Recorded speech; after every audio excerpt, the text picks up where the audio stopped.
Am I looking at you Hello guys? and welcome back. Hello and welcome back to the People's Congress, where we keep it real and keep it relevant with my peoples all over America, especially Adrian in Philadelphia. How's it going, people? Doing All right. Doing great. Doing great. Hey. All right. So we didn't do this on our first show, but we absolutely want to do it in our second show, which is to give our panelists time to talk about who they are and the companies that they represent. Vicki Jurian in Richmond, Virginia, you are the first person. Hi, everybody. I am Vicki Royan, and I'm the executive director for Podium RVA. We do writing, leadership, communication programs for youth ages 10 through 19 in Greater Richmond.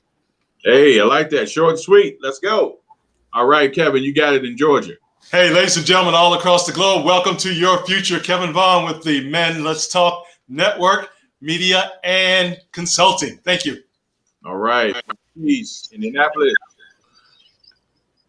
Hello, family. I am the marketing director for a company called DMW Enterprise LLC, which produces a sauce called The Good Stuff, created from the mind and taste buds of David Washington, my son, who is 16 years old. Yeah, it is the best sauce ever. That's called The Good Stuff. Look for it. All right. Maxine Phillips McCoy, Raleigh, North Carolina. Yes, and the levelless woman, Maxine Phillips McCoy, coming your way. And I help women and men to know their worth, advocate for themselves, and succeed on their own terms. Yeah, come on. That's right. I like that. Saa'dia Douglas, Hopewell, Virginia. Hi, I'm Saa'dia Douglas with Prosperity Financial Services. I'm a CPA, and my job here is to help you find financial freedom. So I help with your taxes, business formation, and business consulting. All right. Jerome, you got it in Baltimore, Maryland. I'm the CEO of Let's Think, Change, Grow. And what we do at Let's Think, Change, Grow is we help you to do that as well as maximize your greatness. So thank you. All right. Tanya, West Virginia. Hello. I am one of the founders of Agape Hands Outreach, and we help people in the community with life insurance policies as well as a notary republic. Okay, that's what's up. All right, Misunderstood Adrian in Philadelphia. What's going on with you? I am the founder and CEO of I Am A Industry LLC. We are the climate and culture specialists. We are guaranteed to change the culture and the climate of your life or any situation by a simple, quick fix, breathing life into everything. All right, like that. All right, again, I am Stephen Walker. I am the CEO of Manifest Media, and I am the People's Congress original founding member. Here we go. Let's go, people. We're going to get into this today. Look, we're excited to be on the network, Mexit and ATS. Look, a lot of love to our ATS family that's watching. Mexit, I mean, Kevin holding down the logo. Give him a little taste of it with a little Mexit. Boom! Like that. All right. And Mexit stands for Middle Class Exits. Middle Class Exit. And the way we do that is by empowering you, inspiring you, and helping you get educated on the things you need to know if you're in the middle class to get out and to get going to a better life. Here we go. We're going to get started. My man, Marquis, you got the lead story. Hit us with it, brother. What you got? Well, on the docket today, what is on the mind of Marquis is scams, specifically in reference to Social Security scams. Yeah. And if you don't know yes, it is. People lose, I think we've lost at least in 2020, at least $45 million from these scams. All right. And basically what happens is they will call you on a robocall and get you to call back. What they say is they'll tell you that your Social Security number has been compromised and you need to call or you need to wait or press 1. And when you do, you'll be connected with somebody affiliated with the Social Security Administration. And while you are on the call, they will pressure you into giving up your information. If you're paying attention, if you're paying attention, you can listen and hear what's going on in the background.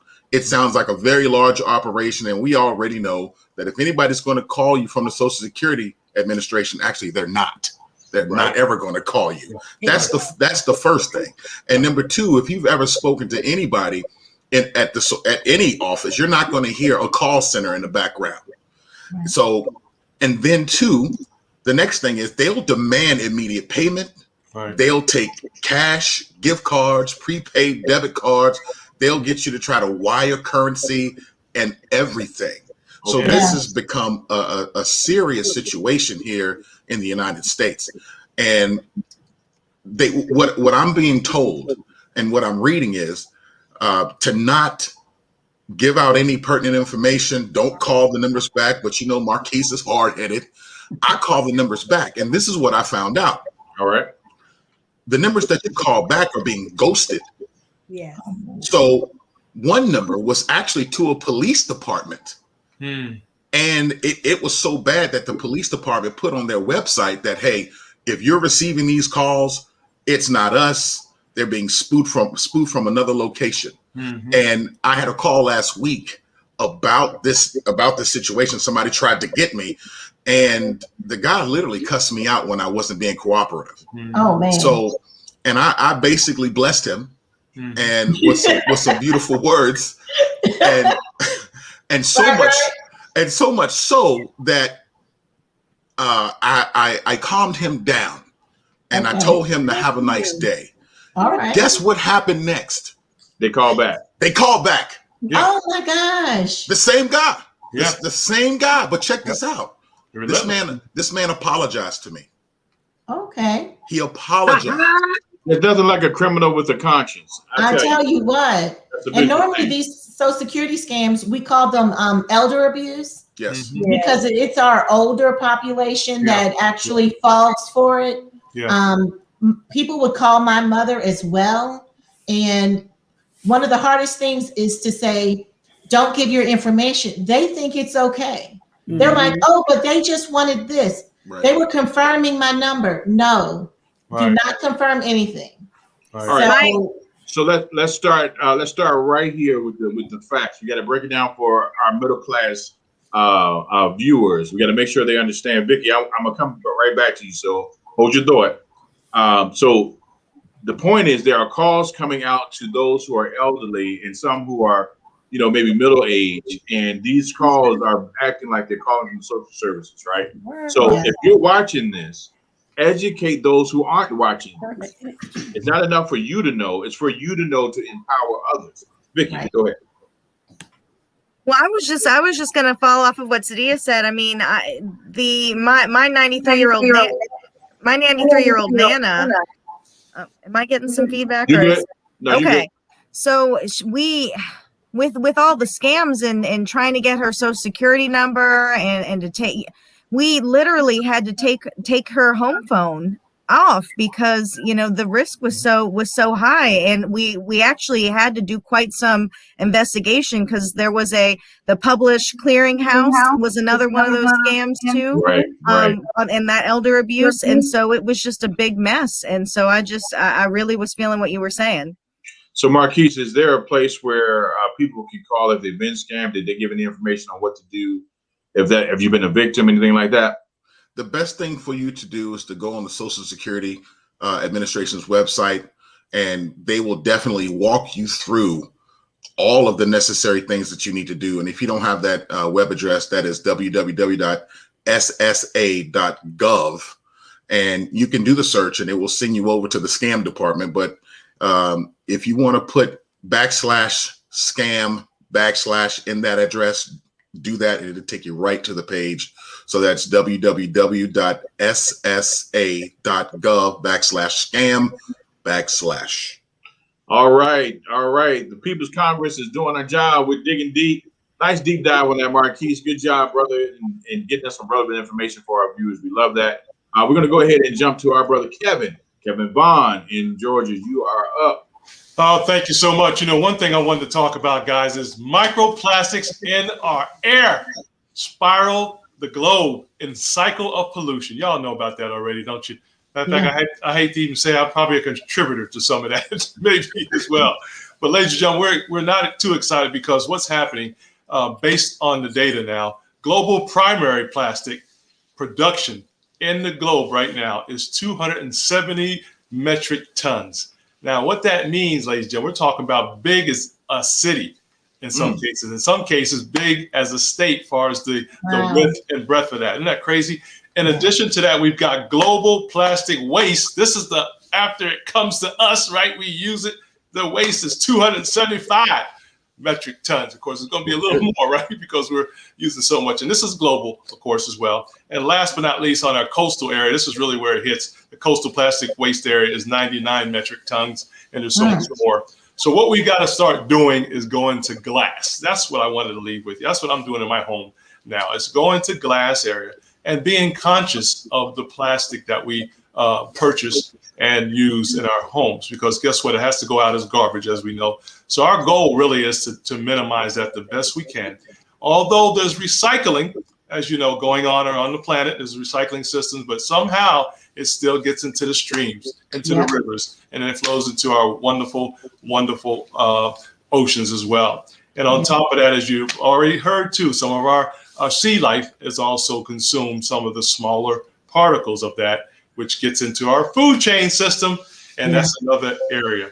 So we got to be conscious of that. We got to look at where it starts. It starts out with purchasing, and we got to make sure we minimize that to the best of our ability. No doubt. That's right. All right, so let's talk about that a little bit. Go ahead, Maxine, unmute yourself. I like the fact that you talked about, let's look at maybe getting glass and purchasing, the things that we need in glass, because that's going to help not only the environment, but also our bodies. Yes. It's healthier for us if we do the glass. And there's so many things that we purchase with the glass. If you notice, a lot of it would say Mason. Yes. I don't know if you all know, like I am. We know what you're talking about. And that's what we used to do our canning of goods. The mason jar. In the mason jars. That's right. So what I decided to do is I started keeping those jars. Recyclable. And those started becoming the drinking glasses. Yes. It's mason. It's very good quality glass. Yes. So it's a way of just, again, saving the environment. That's good. That's a good stuff for saving the environment. Let's take a People's Congress poll real quick. If you are a current recycler, by show of hands, let me see who's current recyclers on here.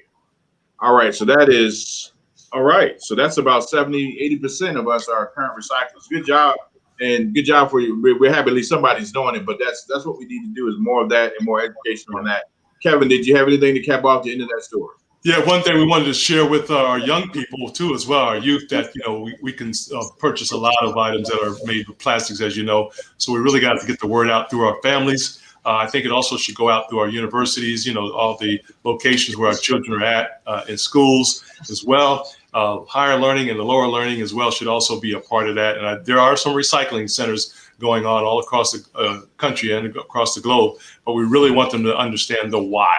And that's the key to that, is to get the why. We need to really watch our use of plastics, because it is eating our own environment up. And of course, it does affect our food chain. And of course, unfortunately, it affects our health, as Maxine mentioned earlier. It does affect our health long term. So our goal is to eliminate that. And Stephen, if I may add on that, I started recycling because they taught it to my twins in school. Yeah. So my twins bullied their mommy and told me that everyone else was doing it. And when I found out I had to pay to recycle, I wasn't happy. So in Chesterfield County, you have to pay. In Hopewell and surrounding counties, you have to pay to recycle. And that's when they come and pick it up from your home. You're not going to a center and dropping it off. Okay, so, I don't know if y'all realize how that threw me for a whirl for a second. Recycling is a responsible thing, and you have to pay to be responsible. And I don't care what person stands in front of me to tell me that you need to recycle, but you won't have to pay us to recycle. That ain't the most idiotic thing I've ever heard in my life. And it's showing how the system is broke. They should pay you for recycling. Right. That's the day they used to have those glasses that you could turn in. You get money for turning in for recycling. They said what, Saa'dia? So what they say is that you pay to get your trash picked up. Right. You're going to pay to get your recycling picked up. And it's the convenience of you not going and dropping it off that we pay for. And so one of my issues with that is that so now this is definitely a middle class issue because you're going to pay $20-$30 a month to have your trash recycled. Right. So what if you can't afford that? Right. Well, I got a solution for that. What I'm going to do is pack up my recyclables and drop them off at your house. Yeah. I'm telling you.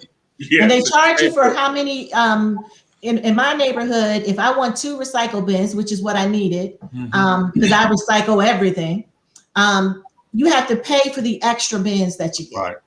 So.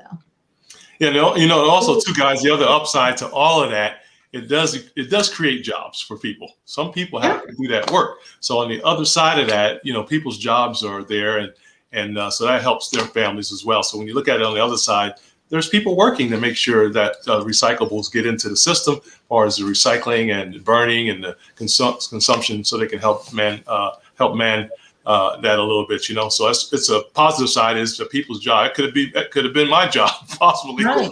Kevin, as always, we can always count on Kevin to bring truth and settle me back down, because we're all about our people keeping their jobs. So yeah, thank you so much. I appreciate it. You have swayed me just one more step closer to recycling myself. I do. And they've actually improved the technology. So Yes, it used to be that they would tell you crush your bottles and cans because the machines couldn't sort them and they would jam. Right. You also didn't used to recycle your bottle caps. Now you don't have to flatten anything. Right. It can be open, it can be flat, it doesn't matter. You can have the tops on or off. So go ahead and recycle those bottle caps instead of putting them in the trash. Yeah. Okay, so anything we can do to save the planet and save our jobs, we want to do it. Go ahead, Vicki, you got it. I was just gonna say I had no idea. I literally have been taking all of my bottle caps, walking it from my recycling bin into the trash.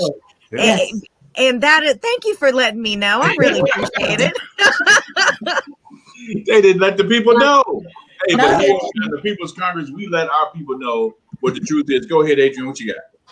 I have a question, because up in Philadelphia, it is, I guess it's mandatory. They have made this mandatory. So there's not a fee that you must pay, because if you don't they don't see your separation, then they make you pay. Oh. So that's why I was trying to figure it out. And I'm like, wow, that sounds like you guys might not have that bad of a problem. Right. As we do in Philadelphia, because it is mandatory. But then you say, Kevin, about jobs. We have trash trucks with no body. So our trash trucks are affiliated with just the arm and picking up that whichever one. And we get 3 different colors. So we have you got the 3, but then it's like, you must do it. Yeah. But my question was, what about the plastic bag? There's been a new thing lately where now even the regular, glad you're here or thank you bag that we get from the store, they have like completely said, like, don't put bottles in those bags and throw those bags in the trash.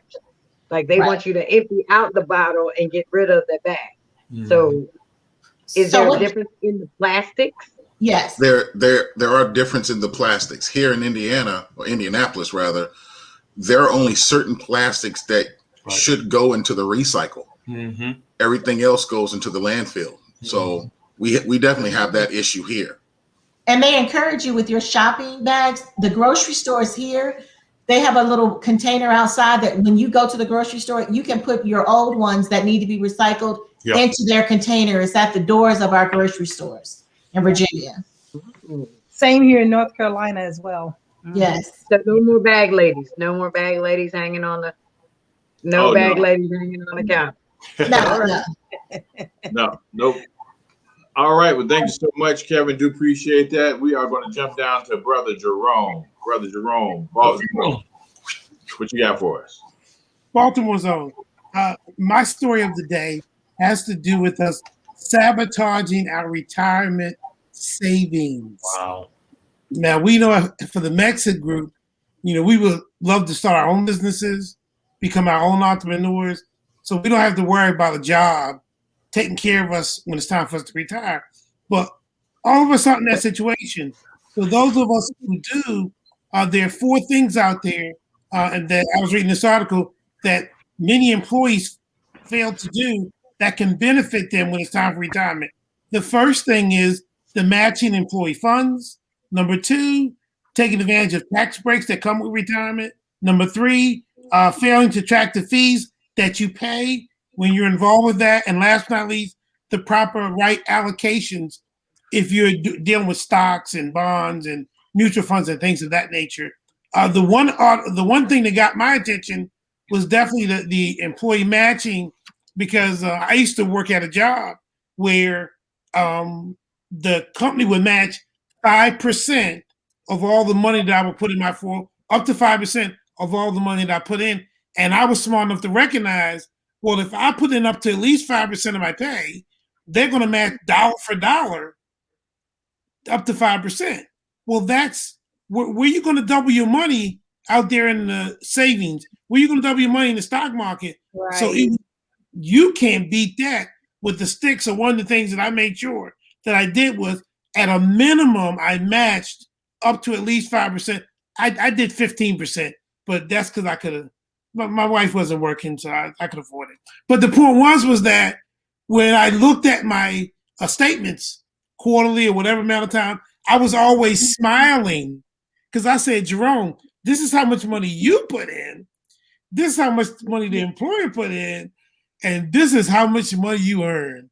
And I smiled every statement that I got. Good.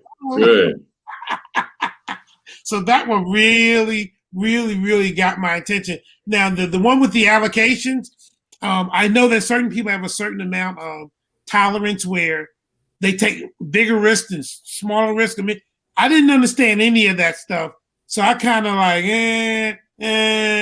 but I knew on average I would get about 8 to 10% interest on my mutual funds in my 401k. Folks, I loved it. I thought it was fantastic.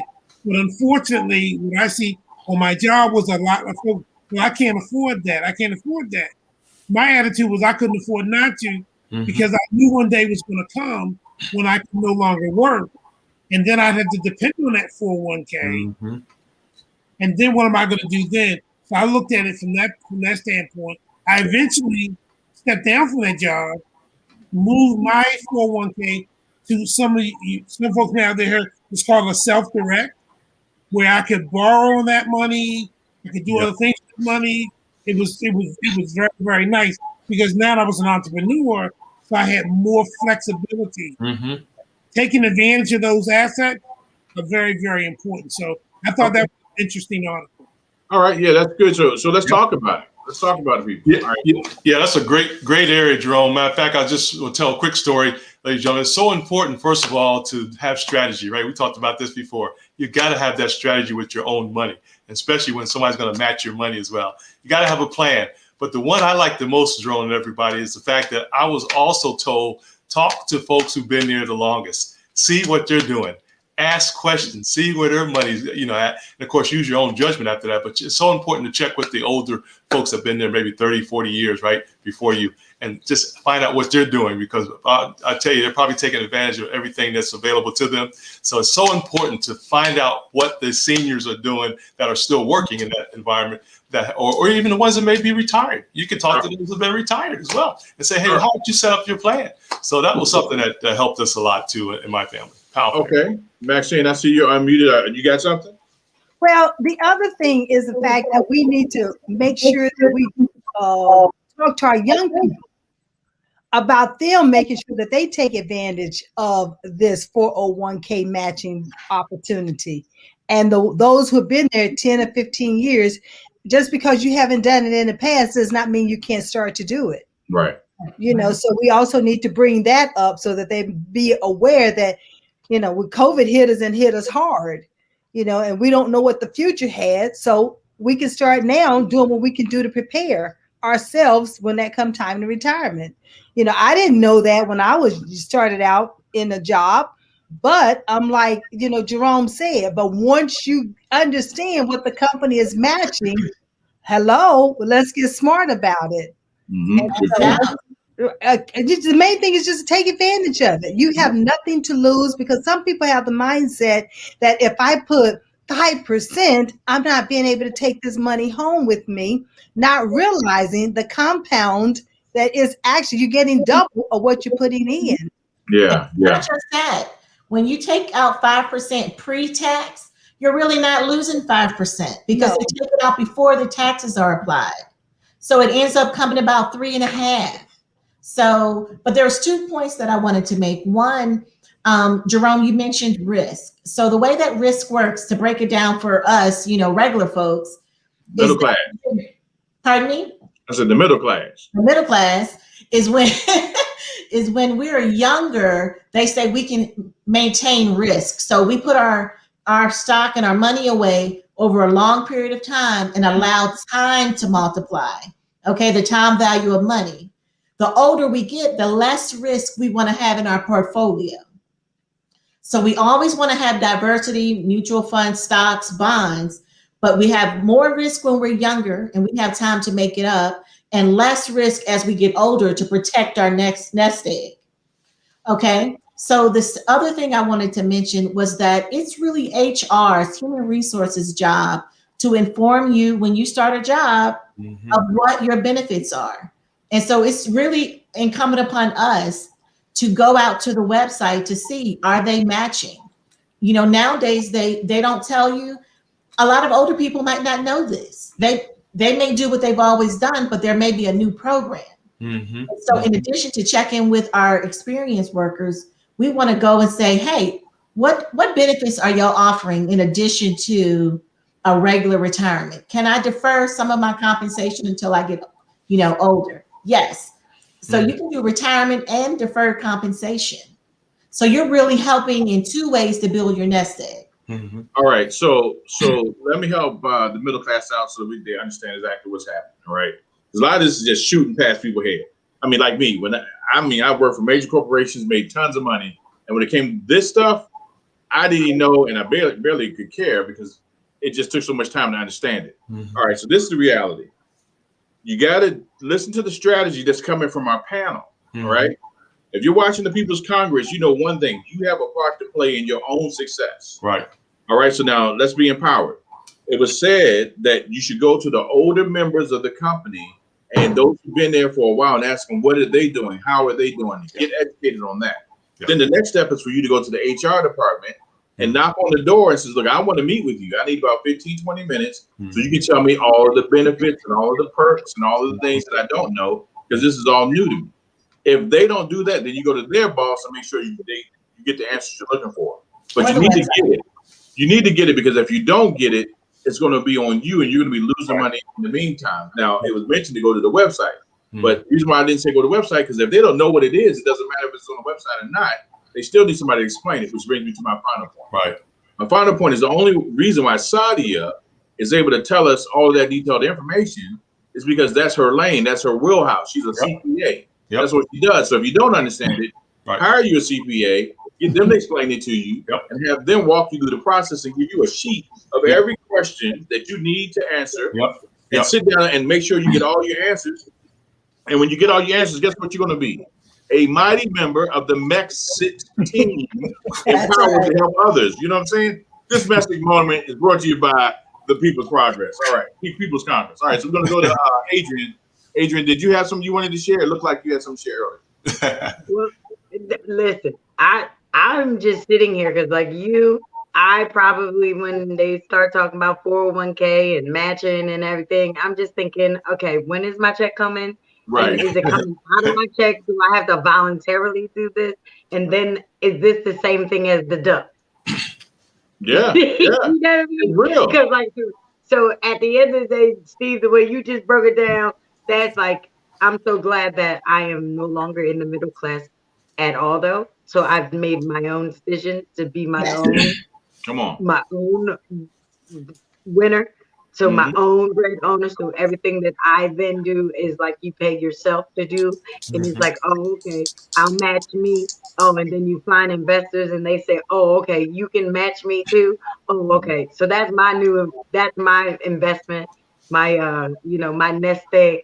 I believe that that is also going to do as well, as I've watched many people work and think that their 401k is going to save them or help them, or they thought that it was, and now they're here in 2021. They've lost something. They can't get, nothing is coming out of that. So all of that work that you just showed me that I need to do to put in to invest, you just told me for the last 35 years, I've watched you do this. You got up, you slaved, you did everything. And now you're looking at me and you're telling me that, what? You can't get this or you can't get help with that. And so so that's what we want to talk about on the show. The People's Congress is all about talking about how those policies and procedures, those systems that were in place to help the people are not helping the people. People who have been loyal to the system and feeding into the system for years are now being told they're not going to get the help that they were promised after all that time. Not only that, but the system is failing them to the point where a lot of them have already lost their money. There's no way to get that back. So that's why you got to get free from the system. The middle class has to exit out of all of these programs that are failing them and causing them to lose money and lose generational wealth. And we got to find a better system. And that system is the people. All right. So what do we call that when you keep that money circulating amongst the people at least 18 times? What do we call that? That's group economics. All right. That's what we're all about. Group economics. That's what Mexico is all about. That's what ATS is all about, and that's what we are all about. We're going to go ahead to Tanya for the next story. Tanya, you got it. The story I have is about the hurricane season that they predicted that is coming up for 2021, that they say is supposed to start June 1st. They're predicting that it's going to be 17 storms on this year. The reason why I found that interesting is because, we're still in this recovering from 2020, all the things that happened in 2020, and people are income strapped and that kind of thing. And, storms always bring, devastation, people, homes needing to be repaired, businesses being lost, and this, the whole insurance and and sometimes the insurances won't even cover, some of the things that, when these kind of things happen, they won't even, cover for businesses lost. And there's clause and stuff that they have in the insurances where they won't pay for it. But just trying to prepare everybody for the storms that are coming. They're predicting 17 hurricanes. Last year was 30 storms, but there was 30 storms, but 13 of them was hurricanes. And the devastation it brings, and people are still trying to recover from the 2020, still coming out of, like we was talking about yesterday about the unemployment, talking about recycling plays a part with it, global warming, all that stuff that plays a part of it. And it's not getting better, it's getting worse. So, just being mindful of how to keep protect the earth and, do better so we can keep our planet healthy. And we the ones that live here. So recycling is a good thing for us to do because it helps our planet. So those kind of two stories kind of go together, just, be mindful of what we do. And, I know here in West Virginia, you get hit with a big fine if they catch you littering. So. All right. So let's do this. Then we're going to talk about the hurricanes for a second. Let's keep it real for the middle class. Yeah.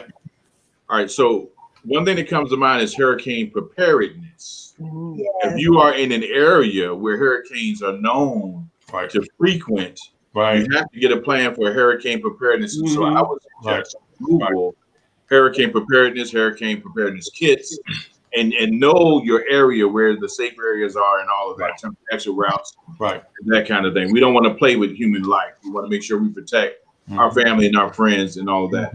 Has anyone on the panel ever been in your area where there was a hurricane?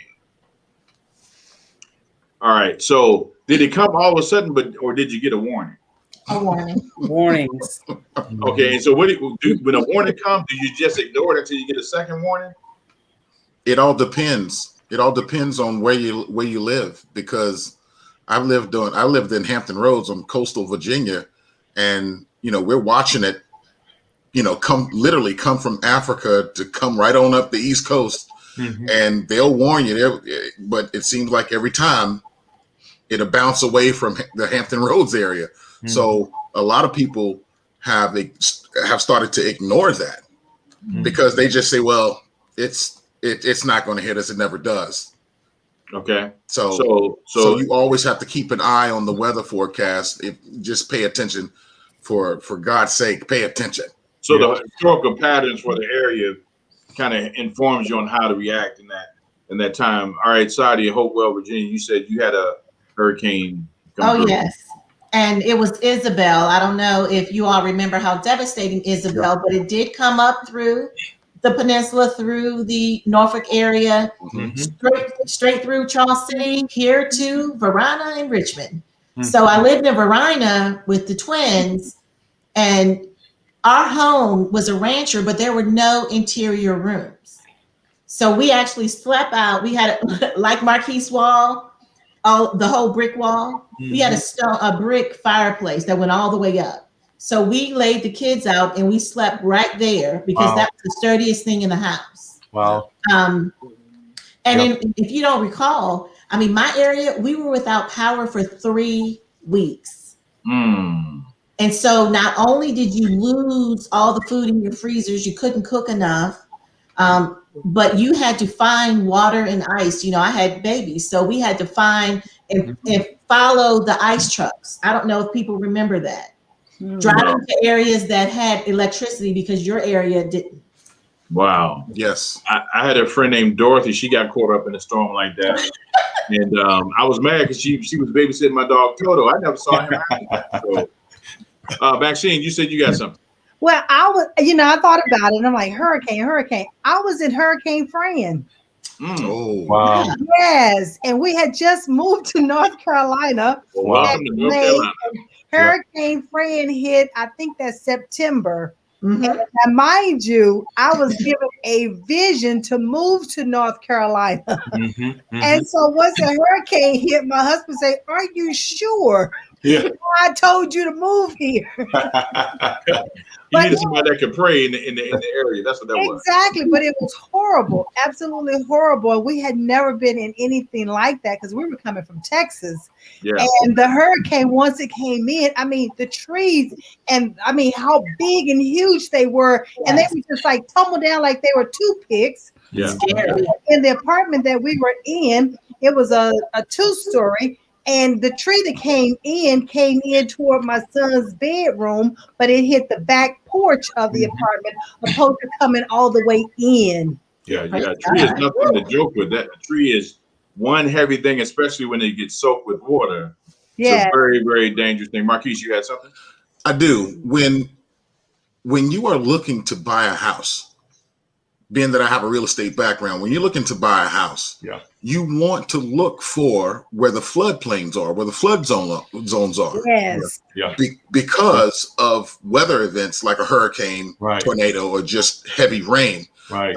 Now that I live in Indiana, we don't get hurricane force wind often. We don't get hurricanes in the middle of the country. However, we get swamped when it becomes just a depression, a system that comes through. It's a rain event. And so you will see all the time on the news where people are walking around in knee-deep water because they're not on high ground. So, but I say that to the viewers that if you're going to be looking for a house, you make sure that you get on the high ground. Right. Yeah. All right. So let me explain something to you. My wife is from the beautiful town of Kinston, North Carolina. Shout out to Kinston. That's where they grow molasses and watch it grow. So, so I was in town with her one day, and we were driving, and I remember she took me to a part of her area where there was a mark on the store wall all the way around that was about 9 feet high. Woo! And I saw the discoloration on the wall, and I'm like, okay, that's not graffiti. Wow. That's bad. And I'm like, what is this mark I see? And they said that's where the water came up. Wow. So now we're going to slow down for our middle class family. You said a term that we need to kind of flush out a bit. You said a floodplain. Okay. Yes. So if you're looking to buy a house, you need to know if you're in the area where that exists. Let's talk about what a floodplain is. Marquis, did you want to break it down, or does somebody want to grab that? Tanya, don't you have insurance background in that? Who? Tanya, do you have, when you talked about insurance, did you all ever talk about this type of insurance?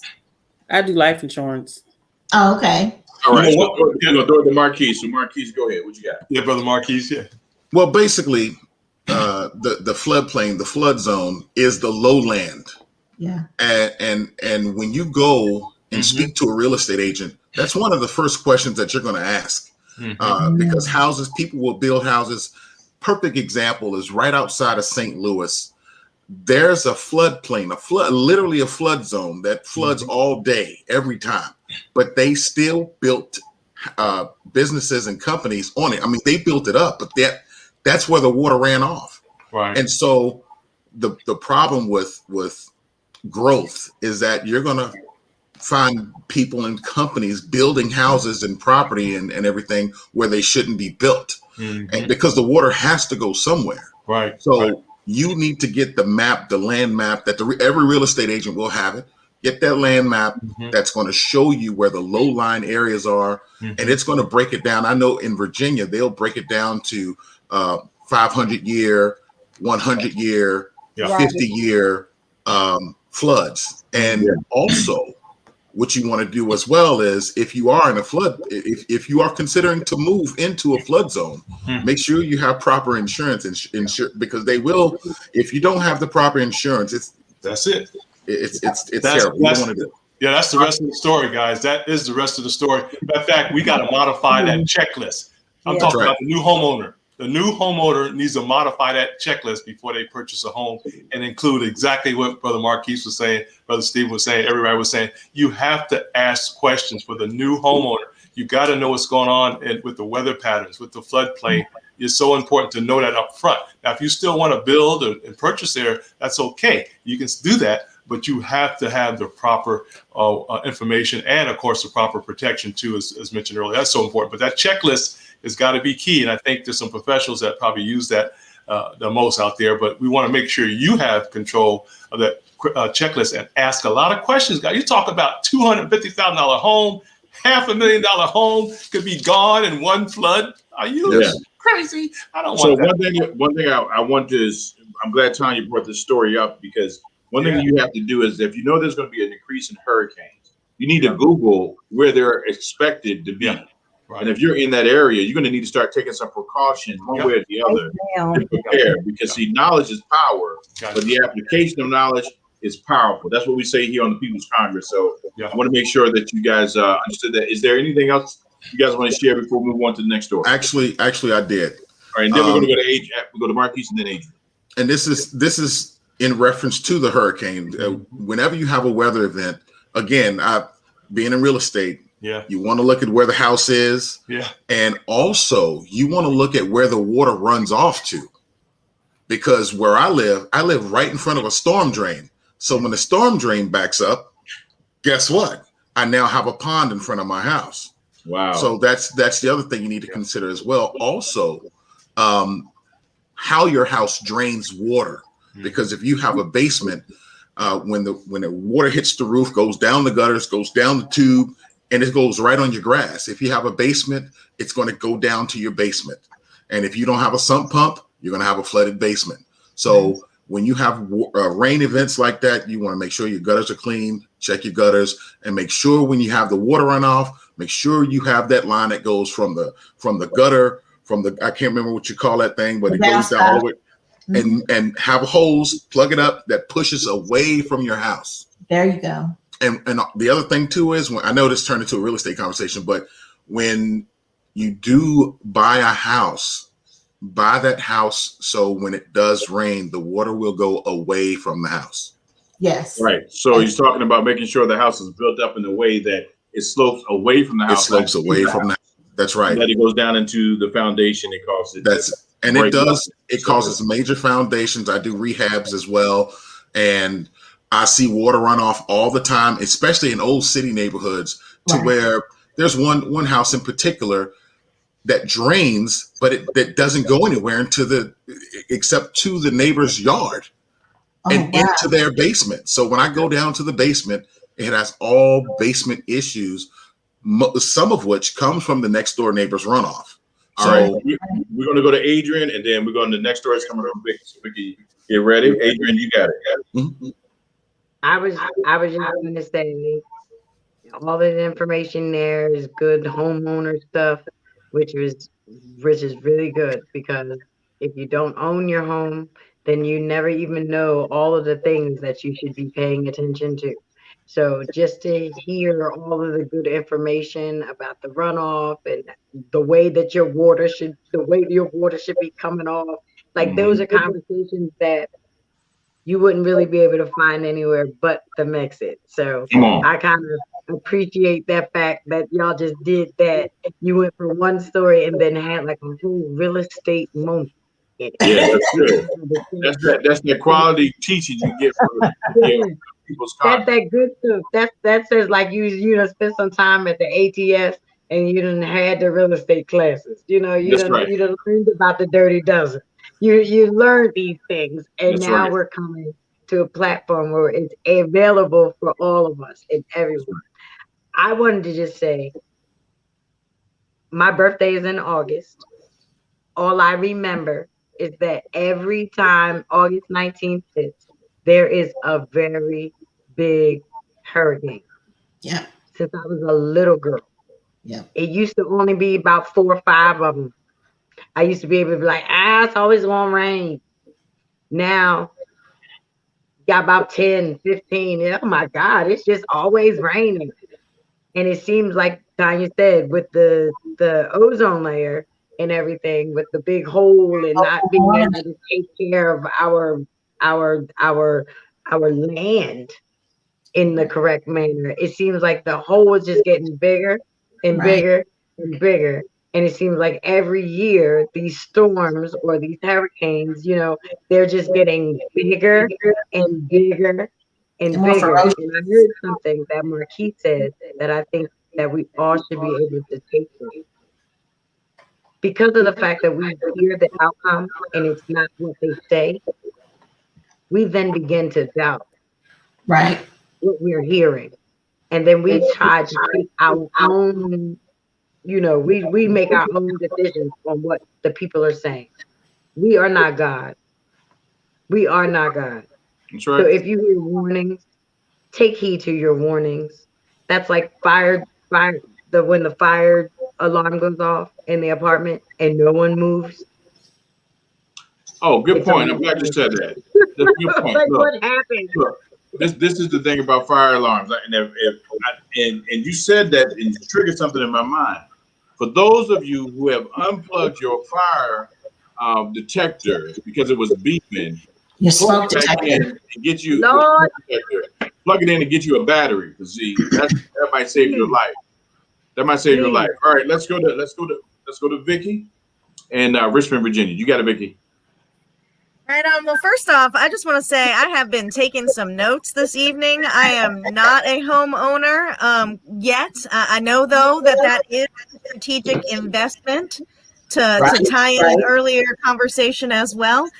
So I'm also learning a lot tonight, also. So I really appreciate it. I wanted to switch gears and talk about a career in designing computer games. And first and foremost, I was thinking about, hey, maybe I need a designed computer game to help me learn some more of this financial literacy on investment, on home ownership and things like that. So I am not a gamer, a coder, a computer whiz, but if there are people out there listening, this could be something. This could be something that could help us out. Make a game that helps educate us on these things. But I was reading the BBC released, an article about people who are interested in being in game development and design. And one of the things I thought was really intense was just how competitive it is.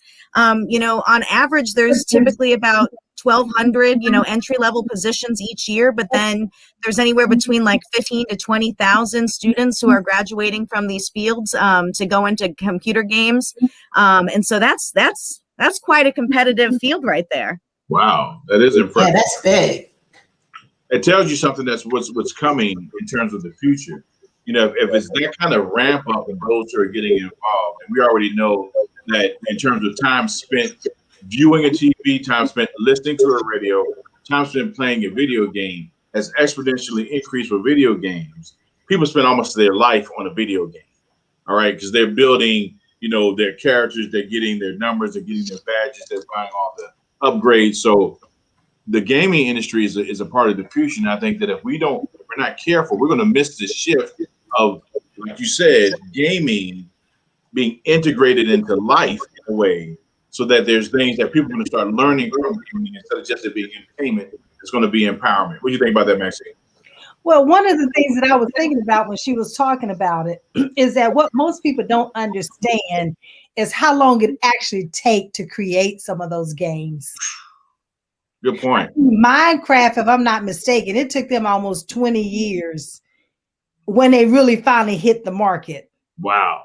And so a lot of people think it was overnight. No, it wasn't overnight. You have the trial and error, and then you don't even know how many games they had, you know, designed before they hit lucky. It's true. And so, you know, when you start talking about gaming, and we have, you know, again, I have to always go back to our young people, because we are talking about middle class, and they have these teenagers, you know, the young adults is coming up. And so when they talk about, I want to create games, I want to do games, well, stop and start doing it.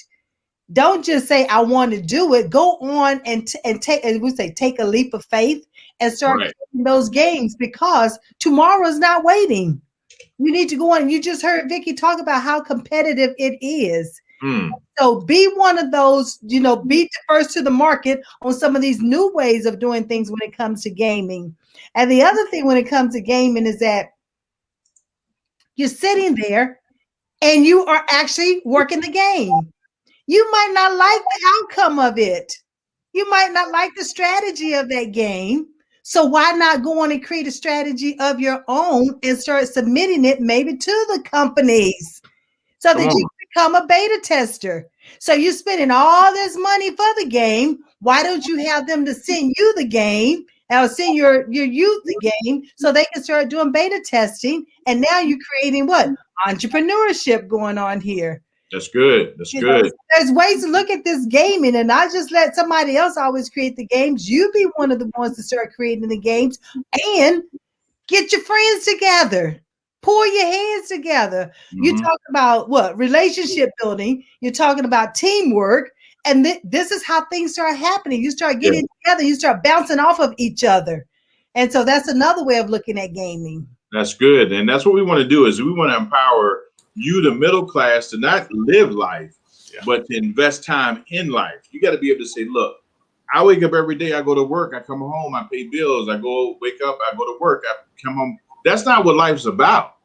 You have to begin looking at, okay, I have children that are the future. And we like to say, what do we like to say, Kevin?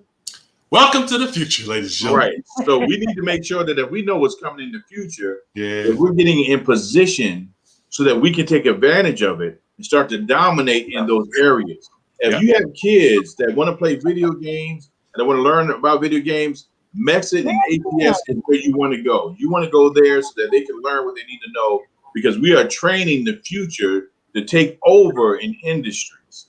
So you want to make sure you get connected with MEXIT, ATS, and with the People's Congress, so that we can help your kids. It's not all on you. We can help.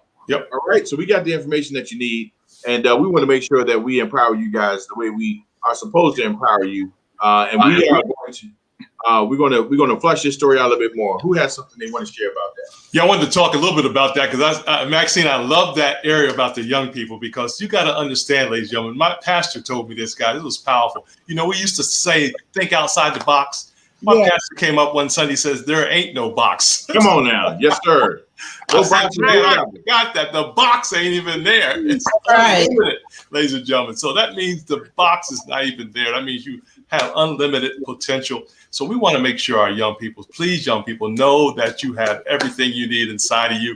Our goal is to pull it out of you, ladies and gentlemen, and help you grow. But the thing is, I don't want you to limit yourself. That's what I wanted to get out. Do not limit yourself. Maxine brought something to my mind, is that there's always a better way. And you know, back in the day, there's folks that loved their horses, right? Y'all remember that?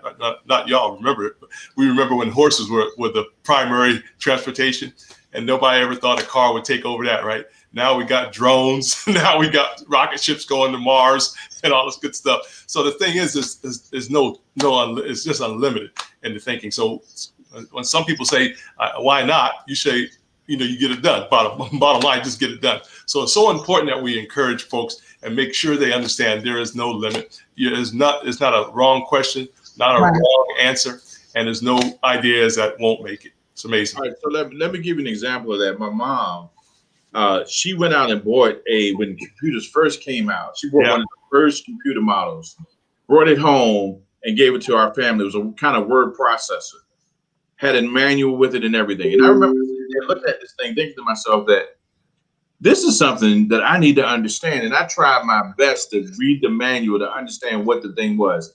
I couldn't figure it out. It made me mad. I couldn't figure it out. But it's not enough to give them the tools without the teaching. Thank you. Okay. So you might have a heart for buying your son, daughter, grandchildren technology, but if they don't know how to use it and leverage it, then you got to take one more step, and that's to get them involved in courses to teach them how to use the tools. So let's change. Let's add a step to empowerment, which is education, and you have to make sure you're doing that, because that decision that day changed the trajectory of my life. And she had not only brought me that, but said, okay, you're not understanding it. Let me put you in this program on the weekends at the YMCA or whatever. I could have went into computers because I was genuinely interested in how that thing worked. But she didn't know it, and I didn't really verbalize it. I just kind of acted like it was no big deal. But my point is, we must help empower on a whole new level and change things if we want things to change. And Mexit and ATS is here to help you guys do that. We're the People's Congress, and we love helping our people grow and expand. And we want to make sure that you know that we're here for you, and we're going to help you do just that.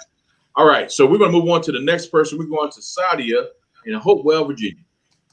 So, recently I was reading about how last week the president, released the details of his plans to raise corporate taxes in the U.S., so that one thing that would help us is that those companies wouldn't be able to shift their investments offshore. So they need to be here and they need to be taxed. And so his Made in America tax plan, what it really says is, hey, every time we lower our tax, offshore lowers their tax even more. So now what we need is a global minimum tax to prevent other countries from undercutting countries and pulling their businesses offshore. And so one of the things that is very interesting, you would never believe this. I was surprised when I read that the United States has one of the lowest rates, okay? Historic lows, well below what other countries collect from their corporate tax revenue. You wouldn't think that when we're the land of milk and honey. But honestly, that is the problem. All right, so we're going to break this down. Let's break this down because that's high level. Great information, high level. Okay. All the way down to the middle class. What does that really mean, and how does that impact the middle class? It impacts the middle class because we want our jobs to stay here. Okay. We don't want the call center to be moved offshore, to be moved to another country. Yeah. We want our products to say made in America because you know what? Then we can work. Then people can work where the auto industry may have shifted jobs to other countries. Those jobs need to come back to America because that way we'll make our own products instead of buying all of our products because it's been shifted where the companies can make, more money. I like that. Our rates didn't increase. I don't think anybody had a pay increase because of that. So it's going to be interesting to see how the president puts this plan into action. That's what I'm talking about. That's how to simplify it. That's what we need is to simply understand the truth that is impacting the middle class. Thank you for breaking that down. Now let's talk about it for a second. Adrian, you've been twisting and turning and squinching. What's going on? Because when y'all get to talking, I'm telling you, I am like the representative. I am the representative of what in the world are you talking about? Like, Like, I'm sitting there thinking, okay, God, you have blessed me to be amongst a group of people that are just like better, better, better, y'all. Better, better, better. We're That's all learning, I'm learning, learning. That's what it's all about. and it's so, but it's so good because from every single story, there's like a little nutmeg that you could take, and then I could take, and then it's like It's like iron sharpening iron. I think Miss Maxine said it when she started. It was almost like the reason why you're here, you're really not here. Like it's almost like life, I guess, in the Bible. The things that you go through, you're going through them, but they're not really for you. They're for somebody else to watch you either go through them or for you to have your lesson, whatever happened in your life, so you can now give it to somebody else to say, no, this is the way it should be. Kevin said the same thing. If you need to know some questions and you see some people been there for a while, ask the question. They are willing just to sit and see all of us, even from Vicky. Vicky said she does not have a house, but she's on her way to getting the house. Why? Right. Just from the conversation, it makes you feel as though you started out with nothing. And just within this 1 hour, you've gotten so much. Now, Maurice done told you that when it rains, you got to go clear your gutters. You know how many people don't want to deal with a gutter? I'm just saying. Like, I'm just listening. That's why I was listening to regular conversations, and I'm thinking, wow, the little bit of cleaning a gutter, God, what a gutter will do in the midst of the fact that these hurricanes is on their way. So Yeah. now's the conversation to say, hey, guess what, lazy? I know you don't want to clean them gutters, and I know you probably haven't cleaned your gutters in almost a year and a half. Well, now's the time. There's about to be 20 more hurricanes coming, and they should be here by June. What day you say? Like we have a day. This is beyond news. This ain't no lie news. This is, hey, wait a minute. Did you hear that? Now you need to call 3 people and tell them that you heard that here on Maxine News. That's What? right. I'm just sitting here.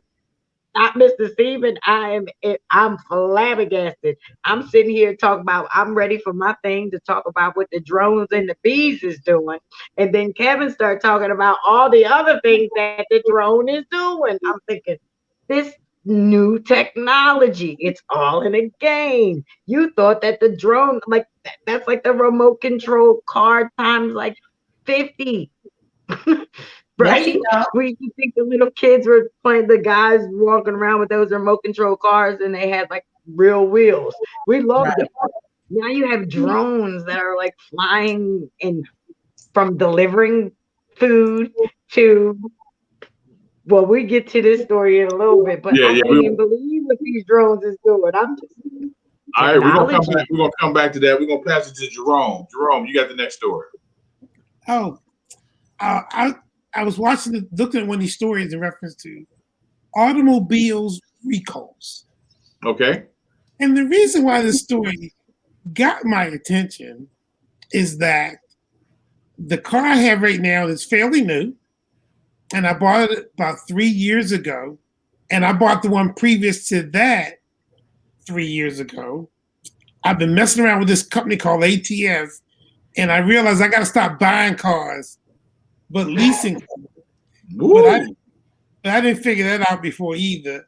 But I'm getting there, and so what I thought was real interesting was the amount of cars that are being recalled. Yeah. I was like, wait a minute. You know, what are they doing? I mean, aren't we supposed to be building these things so that they can be reliable and that they can be safe? And then I watch a PBS show where, and this blew me away, and I don't know if any of you guys have watched this, where there are companies out there, we're talking major companies, that when they have to recall a vehicle, they have a meeting between the lawyers and the engineers and the owners, and they sit down and they say, if we don't recall this car and fix it, these are how many quote unquote injuries or deaths that are going to occur. And if they've got less deaths than they have for recalls, then they'll let people get out there and be killed, and they won't recall the cars because by the time they pay off the monies for the deaths, they will spend less money on those than they will recalling the car. I says, wait a minute. You know this vehicle can kill people, and you're gonna let people die without recalling the vehicle because it makes you more money? Oh my goodness. Do you know why? You know why that happens? I mean, we're in America, all right, and we are in a capitalistic society. It's all about making money. The reason why this kind of thing happens is because the people who are going to die don't belong to the families of those willing to let them die. If it was their families in the cars that need to be recalled, they would be recalling every one of those cars. But because it doesn't affect them or their family, they decide that you are expendable. That's right. Middle class, you got to step up. You got to voice your opinion. Just like Jerome said, he saw this article and it made sense to him that there's a problem. Why are there always these recalls? Why is there a recall on cars so much? And why are the companies now sitting down with their lawyers to see how much we're going to spend in deaths, how much we're going to spend in recalls? We're going to let some people die. We'll pay for the lawsuits. That should be against the law, but it doesn't change until you speak up. And unfortunately, a lot of people don't speak up until somebody dies. Then they say, this is the issue. But if you know that this is systemic of the system again, come on, this is the issues. These are the real middle class issues. I bet if it was happening to the 1%, they would change that. Absolutely. But Stephen, it's really very much about one, rushing to market. They want their newest, their most expensive out. So I was in a program where we actually made cars, put them on the market, and it was about competition of getting our SUVs out on the market, trying to see what the tolerance was, supply and demand in the market. That's not the only issue. The issue is that the persons who are supposed to evaluate the safeness of a vehicle is within allowable standards. So they go along and they do all these tests and crashes and measures, and it's within allowable standards. Some of the recalls are because of parts that are defective, airbags and things of that nature. Right. But others are designed because they rush to market. So, I mean, it's a problem here in America. Yeah, and it's all built in. It's what they call a risk factor, ladies and gentlemen, in business. It's all built in. Now, I don't agree with it, with the outcome. And the other thing, you got 10,000 cars being built, right, on the line. And you think they're going to stop the line for the 10,000 cars? They're not going to do that. It's just not feasible for them to do that because they're losing so much money. It's all about the Benjamins, guys. And you're right. They have stuff in place that allows them to do what they do so they can have a recovery plan that minimizes their profit margin, as you know. All right. Let me challenge this group. All right. The People's Congress, here comes a challenge. Okay, now we've explained that this is the system and these are this is the way it works. What's the answer to fixing that problem? How do you fix the problem? How do we help the middle class begin fixing that problem? It's supply and demand. It's about quality. Purchase the quality vehicle. That's it. So if there's a manufacturer who's having a lot of recalls, then the middle class needs to shift from purchasing those cars, period, That's right. to the cars that are safer. That's right. But that would mean get on a plane or something. That would say you have to take a train. You have to take a train or a bus because out of all the calls, all of the recalls that I'm seeing. See, in our state, we don't have that ability. Let's let Marquis finish his answer. Go ahead. Well, what I'm seeing, and because I got my recall in the mail, so this was one of my topics as well. Yeah. The situation is when you're purchasing a vehicle, don't buy new. Buy one that's a few years old, right, to where it's already proven, right? Because a recall is going to come out within the first 3 or 4 years of an automobile's life. You're going to hear about it. So get a vehicle that's not necessarily new but already proven, because when these manufacturers come out with vehicles, like Saa'dia said, they're going to rush to market, and it doesn't even matter what brand the car is. I drive a Mercedes. but I got a recall. You belong in the middle class, Marquis. It's the same thing. I mean, it's the same situation. Doesn't matter who the manufacturer is. Like Kevin said, if it's on the line, they're not going to stop that line. They're going to get the car out and be like, hey, we'll just send a recall out. So in order for you to at least try to avoid that situation, don't buy the new hotness. Get that car that's about 5 or 6 years old, that's been through its paces. You already know what's wrong. Easy to fix. Keep your numbers down, and you're gonna be fine. That's good. Okay. Yeah, I like that.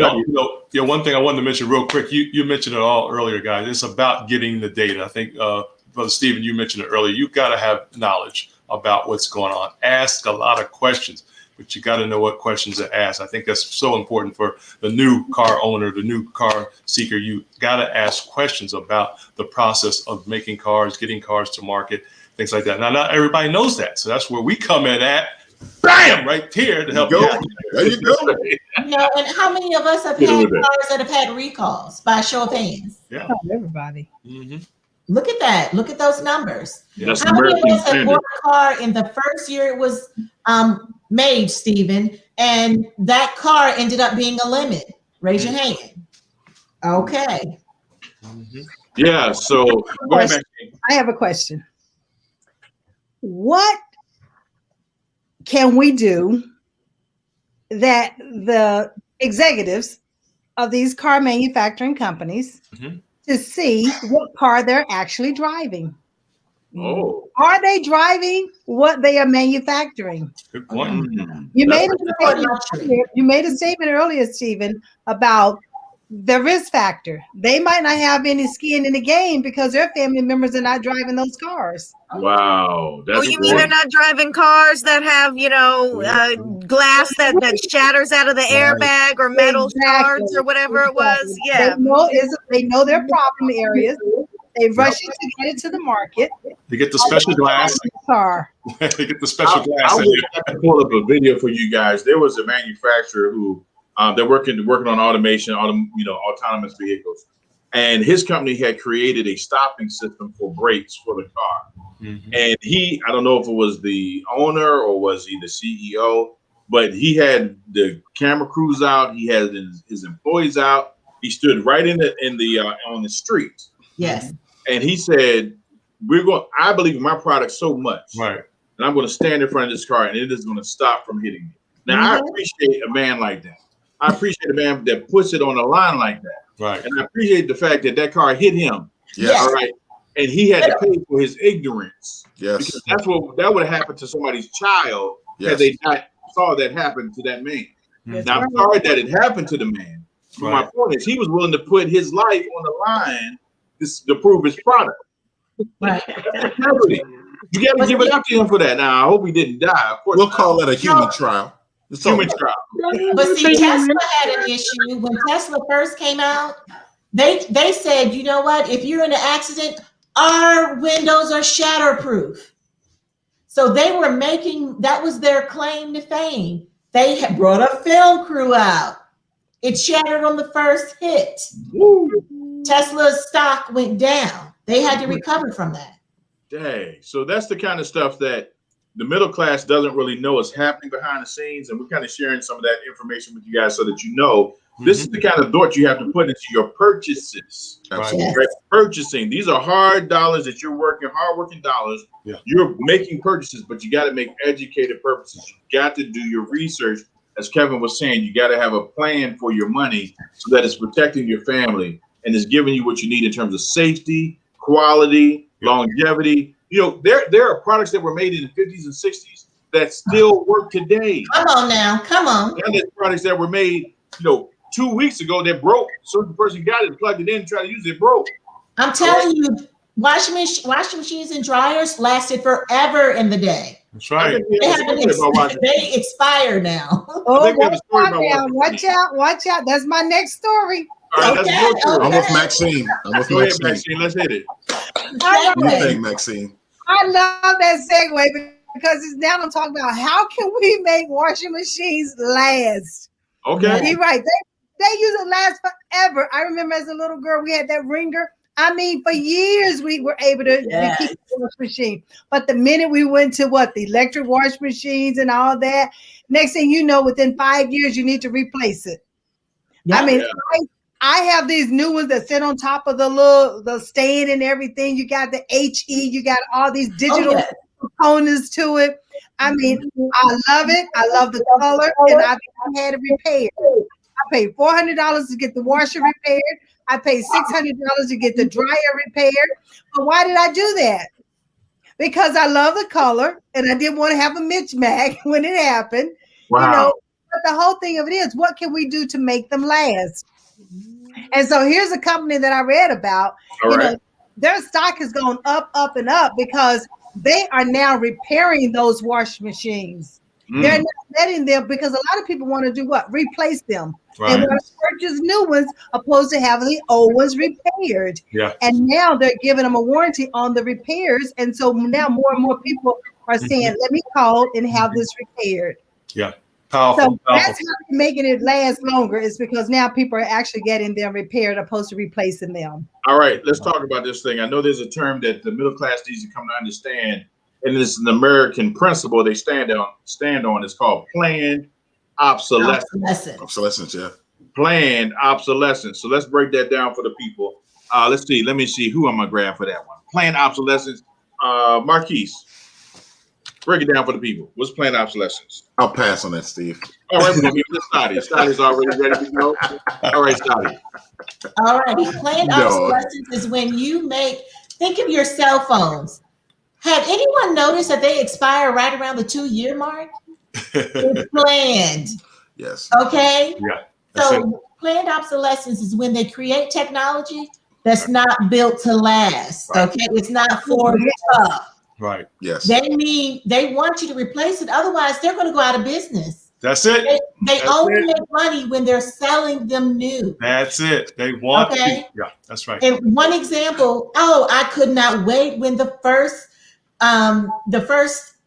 matching wash machine and dryer came out. It had see-through glass on the top, y'all. Yeah. Oh, yes. It was quiet. Yeah. I was so happy. But then the see-through glass broke off. Wow. That was the whole door. Yeah. The cost to replace it under warranty was the cost of the wash machine. Wow. Wow. That's good. So middle class America, I taped that thing up. Yeah. Okay. Yes, absolutely. I did. And my brother can attest. Yeah. Duct tape and Gorilla Glue. I sure did. I'm like, the cost of a new one?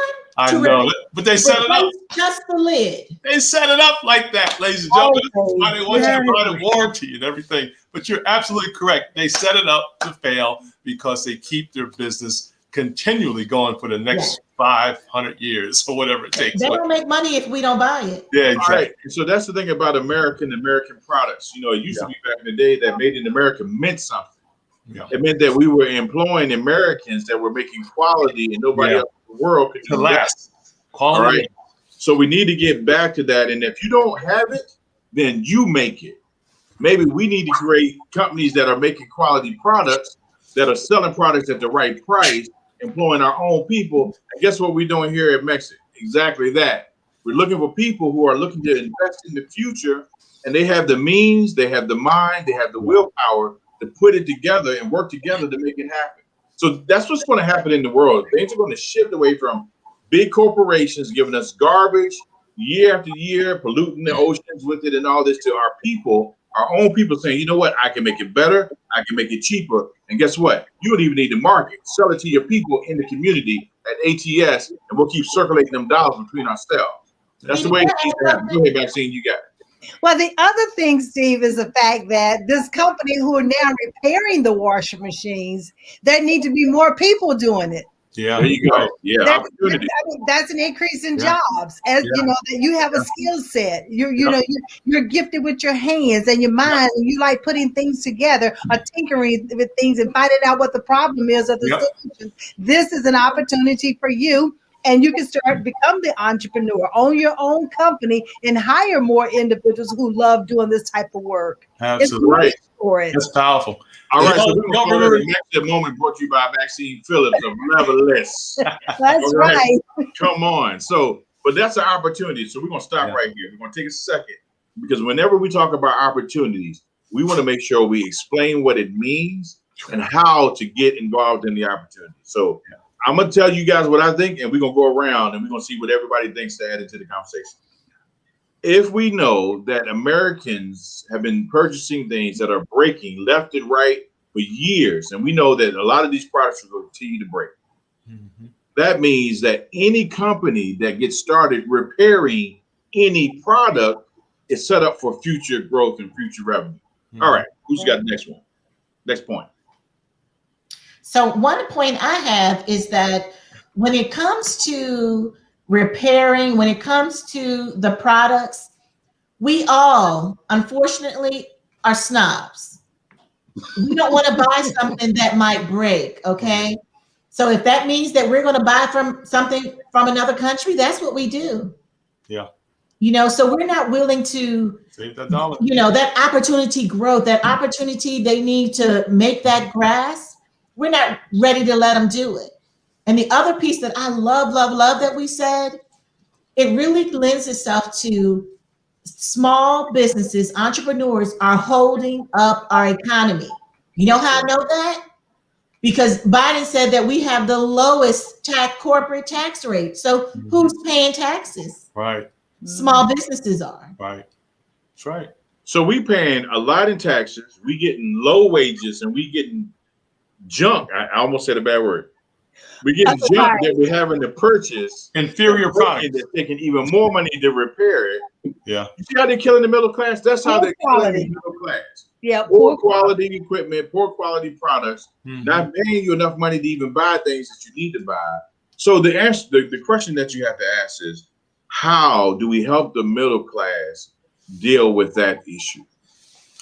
We have to be willing to do something we're not willing to do, which is put our money where our mouth is. Absolutely. We will as middle class people, we need to stop complaining and start spending in the right place. Absolutely. But we'll complain all day, but still buy that thing that we know is going to be better, but we're going to complain. All right, we're going to stop right there because see, you made a point, sounded great. Spend it in the right place. Okay, sounded great, but what is the right place? What does that mean? Yeah, what does that mean? That's what we got to figure out and define for the middle class. We may not have the answer right now. All right, you know, because we're not God, we're not omniscient. But you made a good point, and it's true. But maybe the folks watching the People's Congress can tell us where the right places are. We hope that you do. But go ahead, Maxine. Looks like you have something. Well, I was getting ready to say, you take, for instance, sometimes the cell phones. I mean, they push a cell phone or a computer to market, and they know they have not debugged it. But how many people are standing in line in order to purchase it, knowing it's the first version of it? They're not waiting until they get the bugs out of it. Right. May or may not even ever get the bugs out, and they're willing to settle for it. If we stop rushing, because they're rushing it to market, we need to stop rushing to purchase it. All right, so I want to hear from the millennial quality into it. I want to hear from the millennial in the group, Vicky out of Richmond, Virginia. We're talking about stuff that affects the generations that have come before you. Yeah. But how do millennials, you know, how do millennials feel about buying products that break? I mean, it's almost kind of like it's the only thing we've ever known. I mean, you start out when you're a child in the 90s, you have Windows 95, Windows 98, Windows 2000, Windows X. Like I mean, it's kind of just what you expect. Now, does this make me happy? No, this does not make me happy. I am constantly upset with the corporate standards and how they don't treat us as consumers and really as the foundation of their entities, of their entire existence, right? You know, we need that respect as consumers, as the people that grow their business. All right, so consumers have power, right? So let me ask you another question. Since you're talking about Windows, you're talking about programs. There's been a shift from having programs that you actually purchase and own to now you can't own the product. You actually have to pay a monthly fee. You're touching a sore spot. I'm aware. I'm aware. How did you feel when that happened? What did you go, well, that's just the way, that's the progress. That's what happens with progress. I'll tell you what, I still have a tablet that comes with all that product on it, and I have just tried to keep that beautiful 10-year-old product at this point, in as pristine a condition as I can, because I know the next time I will not be as lucky. Yeah. So a lot of these companies are moving to a subscription-based, membership-based kind of model for programs that you need, that you were getting basically for a very reasonable price. Think about this. And could keep for 10 years.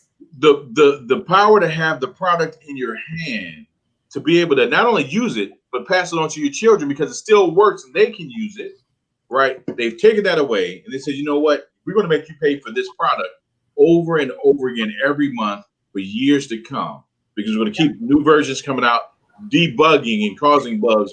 Yeah. That's the type of stuff that should speak to those who are programming to say, I need to come up with something that is affordable, that I can give to my people, that does word processing, that's like Excel, that's like PowerPoint, and take the power back and give it back to the people.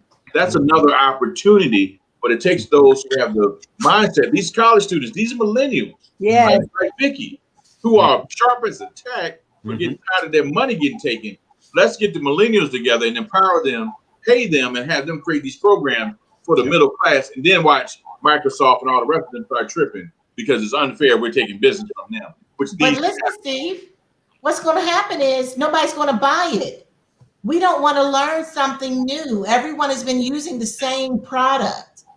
How many of you have Apple phones and always have Apple? How many have Android and always have Android? Well, hold up. I want to ask we're not going to jump through. We don't, here at the People's Congress, we never jump through a survey.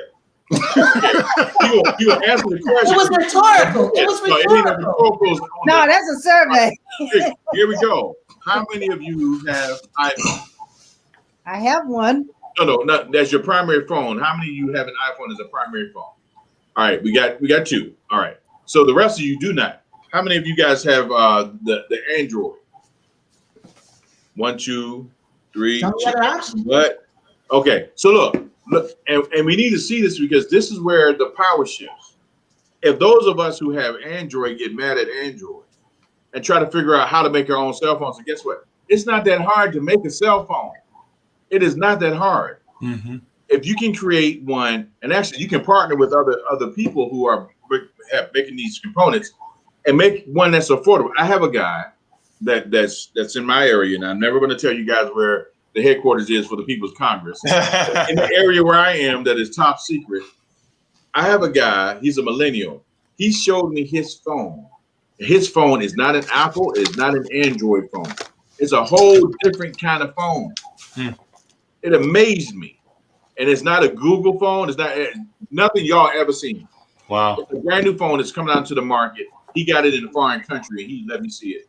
But I'm just saying that there are competing products that are better and cheaper. Yeah. And we need to know what that is and start passing that information out to our people here in the middle class. So if you guys are just tuning in, look, we appreciate you guys tuning in. We are the People's Congress, representing our people all across America. As you can see, the People's Congress is located all over the place. Brought to you by Mexit and ATS, the place you go to educate your family, empower your people, and leave a legacy for your legacy children. Now, look, we're going to go ahead and do the next story. We're going to pass it on. She don't even know it's coming her way. It is misunderstood. Adrian in Philadelphia, what you got for us? Oh, wow. Yeah, I really did. Yeah. See, middle class, this is what I'm talking about. What happened to the bees? Y'all just no, because y'all just jumped from the Android to the iPhone, and I'm thinking, that right there, we could talk for days about that. Just because you got to have a whole you're a different mindset person when you have an iPhone. This is the first time I ever seen a poll where the iPhones didn't have it. And you know why? That was a story all within itself. That's why I said, well, dang, the Androids is taking over on this phone. So, well, you know what? If this show had more millennials on it, we would probably have more iPhone users. It's all about the demographic that that's represented here on the line. So, but we want to go ahead and move to the next story. Are you ready to talk about the bees? Yes. Because this is ridiculous. Because I know there are so many people out there that just, even in the when the weather changed, and you see a bee, it's like life is over. Okay, Yes. the bees are outside. I can't go through that door anymore. Daddy, there was a No. bee. That was like last week. Well, the bees is out there, so you can't go. They have literally taken the bees to find landmines in Croatia. All of these places are not in America, thank God. We don't have landmines sitting here. But these are old landmines from wars that have never been deployed. So the way that they're doing it is they have the insect, the bee, can actually, like, I guess, smell or feel or whatever. However, they are actually being able to pick out where the mines are. Then they're followed by drones so that they can actually get rid of the mines. Now, Wow. someone asked the question, because my first brain was, well, why we have to have a drone? And then common sense would say, oh, because a landmine, if you don't know, is something that will blow up. Yeah. If You step If you on it, step on it, pressure, it'll blow up. pressure sensitive. you know what I mean, tripped on anything. So a drone flying is probably the best. But how do they pair them up together? It says that there's about 80,000 landmines still left over in Bosnia. There were the you know where's that? Herzegovina. Over there where they be fighting it. Thank you, Marquis. What you say? Say it again, Marquis. It's Herzegovina. All right. Yeah. You can pronounce it in any kind of, yeah. It'll hurt the governor too. You heard me. That's what I'm talking about. Come on, Adrian. I was about to hit you on that. That's good. Yeah. I thought I heard was it hurt the governor, and I'm thinking, yeah, the governor would be a problem. That would blow him up too. Well, I know a little bit about bees from my past job, and I do know how they do it. You was a honey collector? Actually, no, but we had our own bees, of course. I won't mention where that was. Somebody's bougie.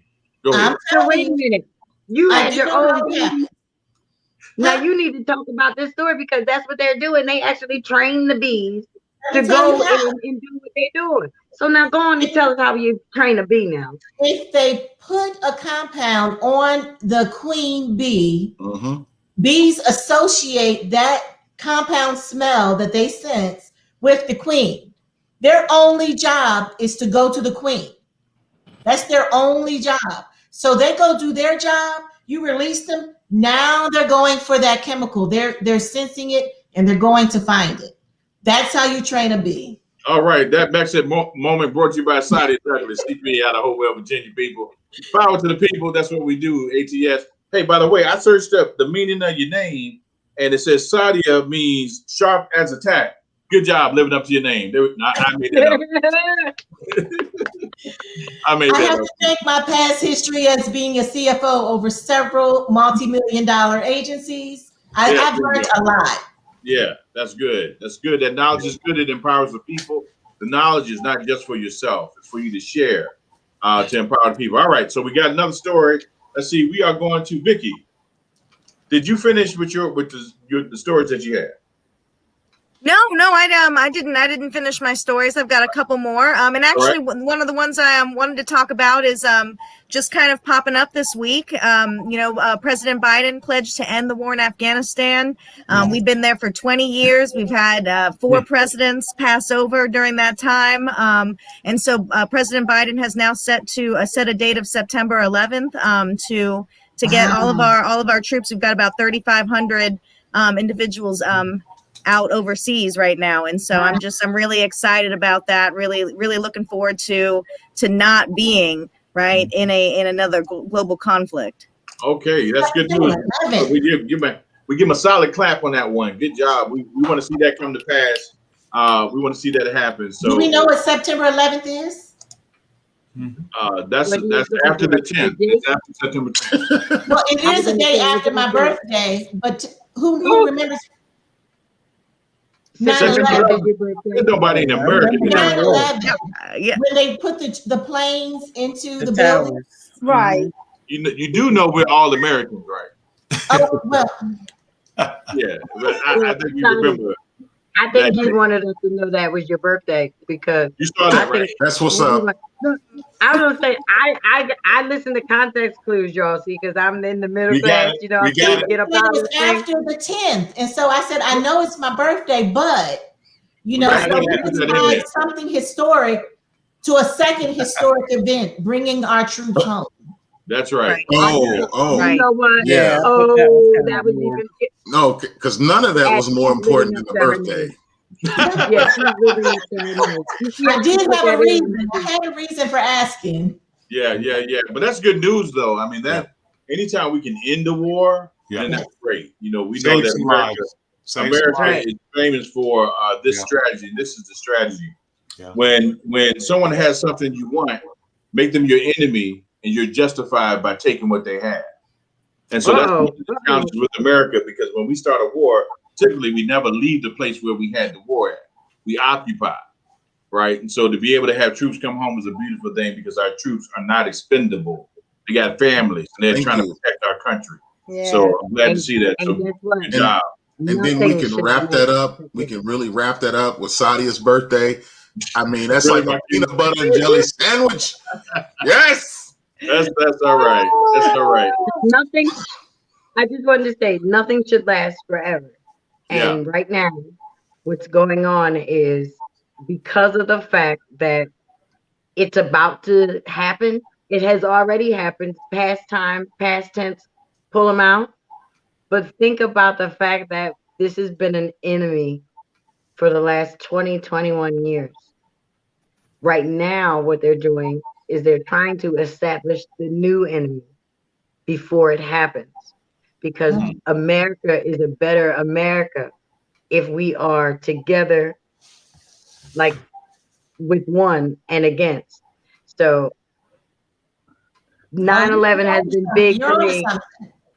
Yeah, my son is 20. So he's the person that really gave that insight, because since he's been alive, we've always been at war. And so just to even say, oh, it's over. He's like, well, what do you mean? And then I said, well, this is like a whole healing. It's going to be a real healing time for the entire world, because there are so many the war's not over for them. We're just stepping out of 911. No, I'm saying the 911 has put an extra part to the war that's not even right. That's the Americanized part of it. And if we can be able to come to a resolve and a calm, that's when healing really starts to take place. Because when you're fighting or when you're under attack, you're always still waiting and you're looking to fight back. So if we can start to become to calm things, so that's a good look. That's a good look for the Mexit, because that means that when we're leaving, there's going to be a lot of stuff that we're leaving behind that can stay behind. That's good. All right. So we want to go ahead and move on to Tanya. Tanya, do you have your final story? Yes. My final story is about the restaurants arena that's been affected by what's been going on. They're saying the jobs have increased, but the actual people coming into the jobs, it's not happening. And I do notice here in West Virginia, a lot of big industry restaurants have actually closed down.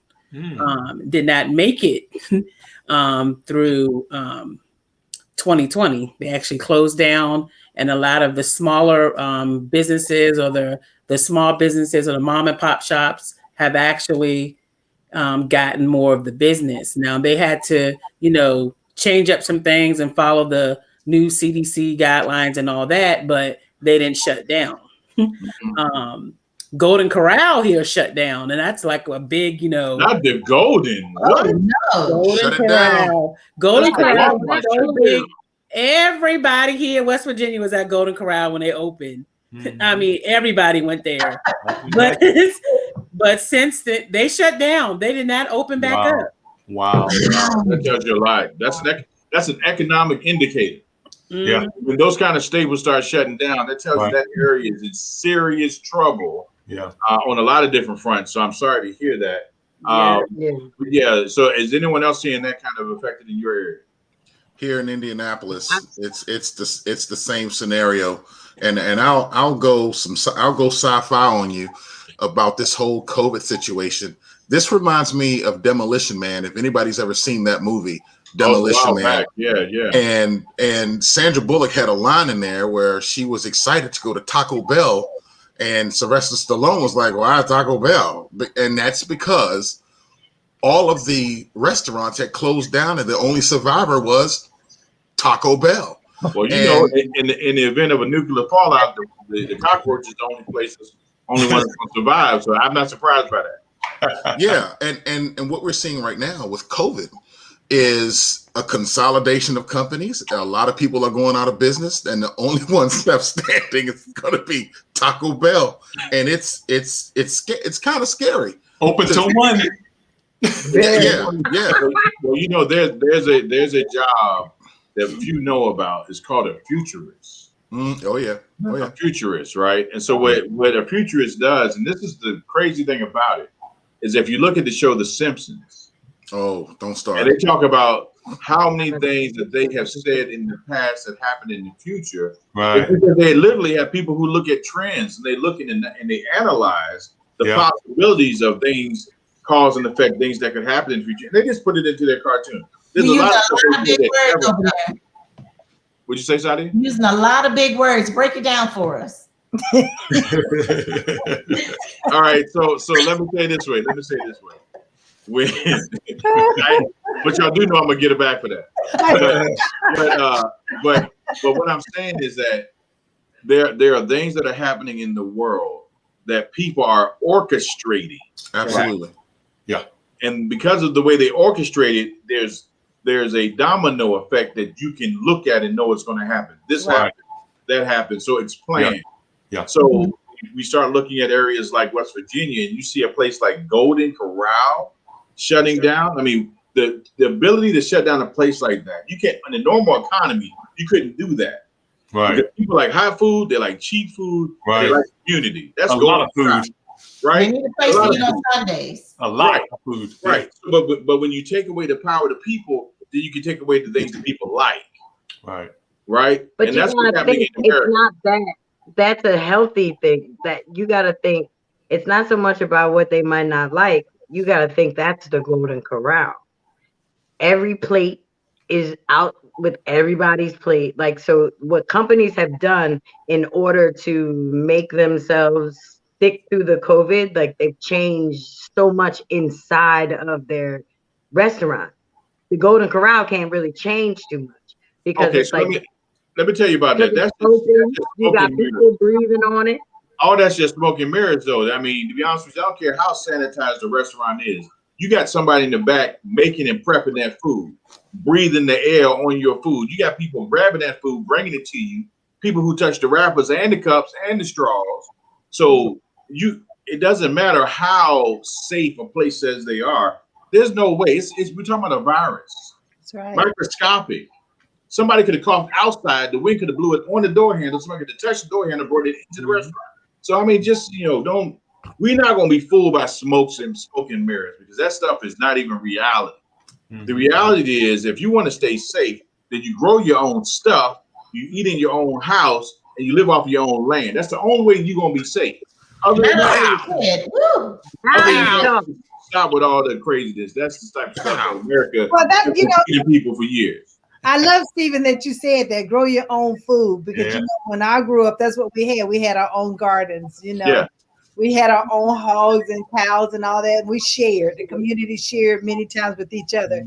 There's such a thing as community gardens now. Come on. We need to start getting back to that. Start coming together, and that way is enough food for everybody to eat. Yeah. Opposed to it being like school kids. Take for instance, they don't even have some food to be prepared for them to sit at home to even eat while they're sitting in front of the computers. Right. But if we have this community garden, I mean, then I know we still have the distance that we must maintain and everything. Right. I have this one person who just told me he just I think, purchase a land in order for him to divide it up so people can, do their own gardens. They can come there, they can take care of it, they can plant their vegetables and everything. And if they ever get to the point that they can't afford the land, then he'll take it over. And then he'll use that food to distribute it among the community. Come on. Now, I don't even know if y'all realize this. When COVID hit, we saw something happen in the supply chain in America that we never would have saw in any other way. And I don't know if you guys saw the mounds of potatoes, the mountains of potatoes that couldn't reach the people. And they had all kind of different vegetables and fruits that were corn and everything. Decaying, dying. Yeah. This is the problem. The problem is not there's not enough food. Right. The problem is the system controls how that food is delivered. Distribute, yes. Okay, so there were incidences of people going to sleep, waking up to a mound of potatoes sitting on the property in their neighborhood. Where did those potatoes come from? And people were just trying to figure out what's this all about. There were farmers losing money because the potatoes were sitting in their field. They were coming and dropping them to the people saying, look, y'all can eat this, it's free. Yeah. Second problem that occurred. The people didn't eat them fast enough. They decayed and they started drawing rats. Right. Oh, wow. The system is broke, but if we, the people, don't take back the power to distribute and educate each other on how do we work together, instead of dropping that off at in the community, which is a good gesture, drop it off at a church that has members that can take it to the people who need it in the communities, right? So we got to have communication. We got to have unity. Which the word community is all about. It's two words, common unity. We got to have community and talk through the problem and come up with a solution that works for everybody. Yeah, I love it. There were not just farmers. Yeah, there were not just potatoes. I mean, you had chickens, you had hogs, you had milk. Everything is going to waste because of the supply chain was broken. I was a part of that supply chain being a truck driver, and I used to see it. I mean, one of the reasons why I got off the road was because food stopped moving. And so one of our concerns was the potential of starvation because you don't have any people in the field picking, or even if you do, you don't have a means to get it to the table because all the restaurants are now shut down. So, all right. So tell me if I'm too far out. Tell me if I'm too far out. Okay. Does it make sense that instead of us staying in city areas, that the population moves to rural areas where we are self-sustainable, where we are growing our own food, selling it to our own people, growing our own livestock, selling to our own people, bartering instead of selling, right? Services for food. That's what we're self-sustainable. They're trying to create city centers where they force us into areas where they control the flow of everything that comes in and out of that area. And the moment you mess up, they cut off your supply. It's like a siege on the people. Now I don't want to get too radical, but I'm just saying that to People's Congress, we have to be mindful that there's a strategy against the middle class. It is messy. Yeah. The middle class must exit the old way of thinking to even be empowered to move to solutions. That's right. Okay. You did not dive off the deep end just now. I just want to let you know. I just was wondering. What you just said, that's the area that I live in anyway. That's the area of thought that I live in anyway. That's what I do. Okay. And you didn't tell any lies. That's actually happening right now. And so what people should consider is getting back to getting their hands dirty, digging in the soil. Yep. What one of my largest surprises was, I'm 50 years old, I'll be 50 in August. One of the largest surprises that I've ever heard was a young lady did not know where chicken comes from. Yes, everybody drew a blank just now, just like I did when I heard it. This young lady saw chicken in the store, did not equate it to that thing running around the front yard. Right. And that's how far gone. That's what the major detachment, how far the detachment has gone that some people don't even know. Okay, so we're gonna look at that for a second. We're gonna park. We're gonna stop the bus and let's take a look at it. The People's Congress is going to look at this situation directly. Now, that's called the dumbing down of America. Yes. I bet you in no other country in the world would you have any child saying, I don't know what a chicken is and where it comes from, but in America? Right. Now, I have heard But there's what hope. comes first, the chicken or the egg. What's like the chicken or that's the a whole egg, different and then discussion. you That's a know different what? discussion. But there's hope because the That's not millennials. the same thing. No. But the millennials are very social conscious, okay? And so there is hope because they took up the fight. So where we kind of went along maybe with the flow, the next generation, although you would think they don't know where the farm is, they are trying to save animals. They I mean, want they don't answers. want to eat them. Yeah, they want the All right, answer. Vicky, let's ask Vicky. Vicky, the chicken that's in the grocery store, where does it come from? It is from. Listen, we've done a lot of research on this, and it is the factory farms that we shove these little baby chicks that can't move. They make them so fat. Like literally, we feed them and shove corn down their throats to the point where they like have heart attacks and just keel over and die because they're so heavy and they don't function as animals anymore because they're just a product of our food. So I am going to be honest with y'all. This is something that you have to invest in because it is not cheap. But do I go out to farmers markets and like buy meat from farmers that are in the Virginia area? I do. Do I go and do we make sure that we get meatless meat? So I like the Beyond and things like that. Absolutely. And so it's a choice you make, but absolutely it is horrible, our food industrial complex that we've got. Oh, I love what you said. May I add something to that? Industrial complex. Google that, people, and look for YouTube videos so you can learn what that is. Go ahead, Marquis. See, we in this country and around the world, we do have a chicken fetish. And the most disturbing thing that I've seen was raising headless chickens. Yes, they are born horned. Yep. Yes, and they manufacture them just like that. And from what I've heard, it is they aim because they don't want to. Right. They don't want them to suffer. Right. So I mean, if there's a time when you really have to be mindful of what's in your food, what's in what you're going to put into your body, and that includes the COVID vaccine. Don't let me go there. Oh yeah, we're not going to go there yet. That'll be a future show. Don't let me go there. But you have to be very Not mindful with of my what's minute going left. into your body. We're gonna stick with something you just said because we're not just jumping over stuff here, people. I'm not. Well, I had something to say about food. Wait, can I finish my thought? Okay, thank you. We're not just gonna jump over stuff here because Marquis said something that blew my entire mind. Did you say that there's chickens with no head that they manufacture? Yes, that's what Is that what you said? I mean, it's almost like Meatless Monday. I mean, All right, Saa'dia, have you seen? no, but that is true. Have you confirmed that that's the fact? I need a confirmation. Is that true? Saa'dia?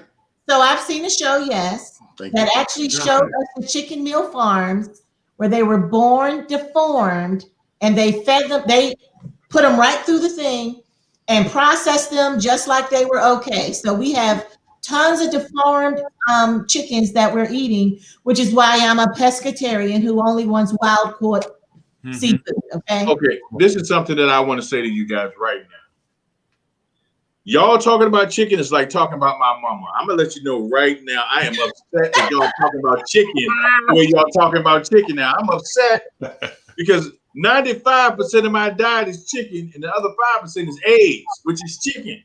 I haven't had chicken since August, but I am a pescatarian or ovo, so I will eat eggs. Well, I don't even know what a pescatarian is. What is that? Yeah. I eat seafood, so I don't eat white meat, red meat, dark meat, only seafood, and I only eat wild caught seafood. Okay, no, you're a dolphin is what you are. I was noticing inflammation. I was noticing problems from the food, and all I read about pointed to food being the problem. All right, you know what? This is what we're going to do. A future show. I don't know when we're going to do this, but we're going to do a show on food. Oh, yes. All right, that's what we're going to do. We're going to do a show on food, and we're going to get into diet. We're going to get into that because I think that's relevant, that's important for the middle class. Yeah. But we're almost at the end of our show. We want to wrap this up. So we're going to do round But wait a table. minute. You cannot talk chickens with no heads. Are they running around? We dropped you off at the bus They're stop. running around cause I had an experience with a chicken. I learned how to catch a chicken. I actually had to catch the chicken and grab the neck and pop it and break his neck. Yeah, old school. So my question is, right? Are they still running around with no heads? Check the link. Check the link I just sent. All right, Marquis put a link in there for us to get more educated, which is powerful. On the People's Congress, we want to make sure that not only are you empowered, but we are empowered, because none of us don't even know what's going on. We figured it out because we're learning from each other. So, Stephen, I got one last thing, and I'll get off the chicken story. Now, when I eat chicken, I don't eat my mom again. Don't talk about my mom again. I'm telling you, I don't eat boneless chicken. And I'll tell you why I don't eat boneless chicken. All right. Because in the not too distant past, chicken was coming from overseas, and it turned out to be not chicken, but rat meat. Jesus! All right, look, you know what, Marquis? I'm gonna find out where you live in Indianapolis, and we're gonna have a talk. We're gonna have a talk, because that kind of stuff right there may be true, but you know what? I like me some chicken. Bring the hot sauce. Well, let me ask you a question. And this is not an official poll. This is rhetorical. We like our chicken prior to me stop eating it, and I'm telling you, it was a deep work. We like the fat, juicy drumstick, those fat pieces. They were infused with liquid, not necessarily clean liquid either. That's what they infused them with to make them look fat after they made them look white. And they sell them to us and we're paid by the pound, right? We pay by the pound. There's liquid in them. So I know that to be true, but I actually have seen them inject they stab it in liquid, and the thing blows up like that, and they look puffy. And you notice when you cook chicken, if you put it on the stove and you put it on simmer mode, that cooking like you're frying it, just simmer. All that juice will come flying out of that chicken and be flooded in nothing but liquid. Wow. That's what they put in the chicken to make it puff up. And when they freeze it, it makes the chicken heavier because of the liquid that they pumped into it, which means you're paying for the frozen liquid in the chicken. That's the American stuff. So so we definitely gonna do a show on food. I think it is important. We really need to get into it. Can we also talk about delicious sounding food? Did you hear what you just said? They put the water in the chicken and freeze the chicken and then make it heavier because the ice is heavy. Yes, exactly. Yes, we pay by the pound. So Maxine, what did you say? Listen, I can't wait till you do this show on food, because I'm standing here being able to talk with you all tonight because I journaled my food intake about 6 years ago because I was so sick, and the medical profession could not tell me what the problem was actually that was going on. Right. Okay. And the two things, I'm not going to talk about everything, but one of it is that I'm allergic to preservatives. Oh my. Preservatives, and preservatives is almost in everything. I'm surprised you live in America. It's disguised. It's disguised. So I can't wait till we have that show on food so I can share that story. All right, we definitely are going to get to that. Vicky, you had something you wanted to say on that. Oh, I was hoping that when we do have our food show, I know we're going to talk about some of the horrors of food, but I love food so much. So I would love to talk about some positive food stories. Also, I'm just throwing that out there. All right, so look, what we should be eating. We need some recipes for you. We need to take a look at what's affecting the middle class. Yeah. And we need to take time to go through those kind of stories. I think we have hit on something here that we do one on the bad things about food and maybe a show after that on the good things about food. Solution. Yeah, we got a solution. Recipes and healthy things that we can get. We'll balance it out. But I think that is necessary. Go ahead, Jerome. Hey, Vicky, I'm on a seafood diet. Every time I see food. That's good. We've heard that before. I thought there was some new seafood diet for a second. So I love that. That cracked me up. That's good. Well, look, guys, look, we've had a good show. We've educated our people. And look, if you are watching right now, this is the People's Congress brought to you by Mexit and ATS, the community that's coming together to empower you, empower your family, and to help you make better, healthier decisions for your future. For us, you are everything that we live for. We live not for ourselves, but to empower you so that you can be all you need to be for your family, for your future, and for your legacy. So take what we're saying to heart. Look, if we said something that's inappropriate, something that's wrong fact, let us know. We'll correct it. Next show, we'll let you know. We hear you. We hear you, America. We represent you. You don't represent us. We lay our lives on the line for you every time we do a show. We're giving our time to help you learn, and we want you to help us learn too. So if you got something that you want us to talk about, let us know. Reach out to us. Let us know. You'll see the information at the end of this of how to get in touch with us, and let us know exactly what's on your mind, what's affecting your family. And if you're in the middle class, look, more power to you. Stay empowered, stay inspired, and stay educated, because we're going to be here to help you make it to the next level as we exit through Mexico. All right. God bless. Have a good one. Bye. All right. Bye-bye. Great job, everybody.